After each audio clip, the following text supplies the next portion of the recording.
So now let's see how we can go ahead and utilize the image compare block inside of wordpress.com.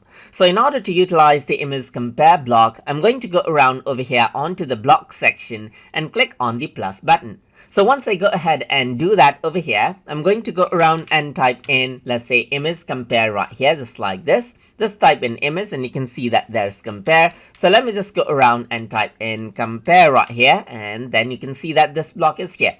If I were to click on it, I have an option to upload an image of before and after right here. So let me just go ahead and select this out so I can upload or select. So let's just go around and select one from media library right here, just like this, and select out this image, let's say for example, and over here in this one, let me just go ahead and upload out an image right here, just like this. So let's just go around and upload out this image right here.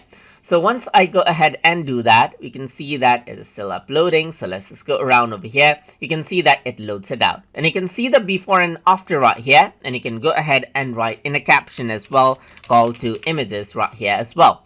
So apart from that, you can also go ahead and rearrange this out right here, just like this, and compare it into columns right here, just like this, and group it out as well. Let me just go around over here, and you can also rearrange it and so forth according to how you want.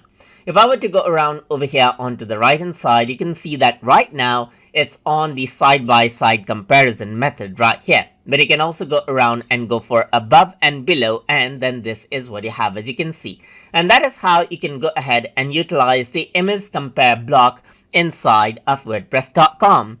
So hope you guys learned something as always.